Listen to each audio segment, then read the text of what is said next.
है उनको ज्ञान लेने की दरकार भी नहीं रहती। ज्ञान है ही सदगति के लिए। काय के लिए?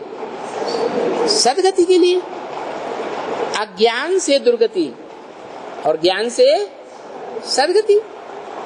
सदगति नहीं है, सदगति नहीं है तो ज्ञान सागर ही सदगति करेगा।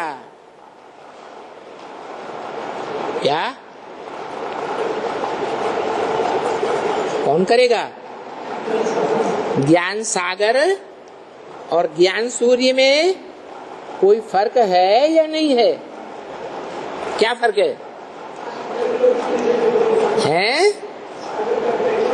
ज्ञान सूर्य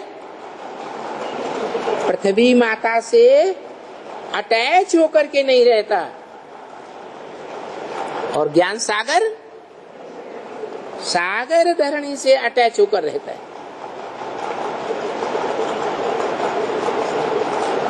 तीन हिस्सा सागर फैला हुआ है और एक हिस्सा धरती माता। कौन किसकी गोद में समाया हुआ है?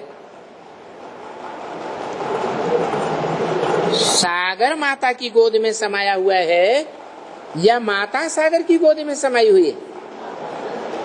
कौन किसकी रचना है? माता ज्ञान सागर की रचना है। सागर से ही नदियां निकलती हैं और सागर में ही समा जाती है।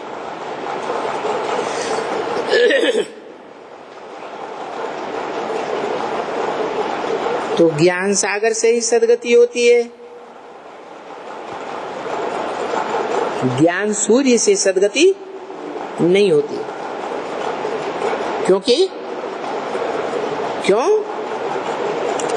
क्योंकि सूर्य तो सदैव ही माता से डिटैच होकर रहता है। वो स्थूल रोशनी का सूर्य है और ये ज्ञान की रोशनी का ज्ञान सूर्य है, चैतन्य ज्ञान सूर्य।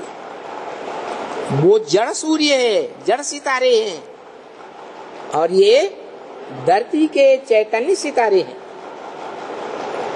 जैसे धरती के चैतन्य सितारों में एक सितारा ऐसा है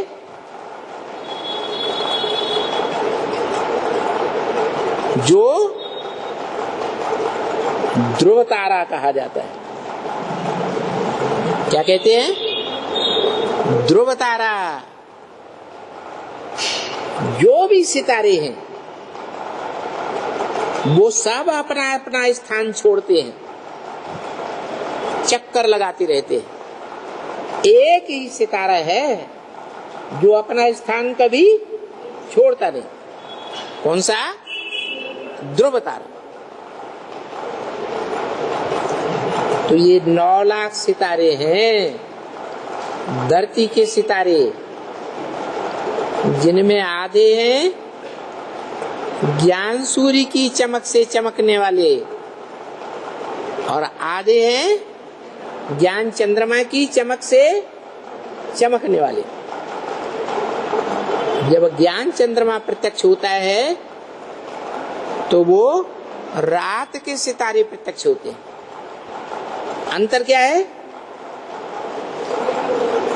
चंद्रमा के सितारे चंद्रमा से रोशनी तो लेते हैं लेकिन स्वयं को प्रकाशित करते हैं। चंद्रमा को प्रकाशित नहीं करते। अपने बाप का नाम बाला नहीं करते। और सूर्य के प्रकाश में पलने वाले सितारे अपने महत्व को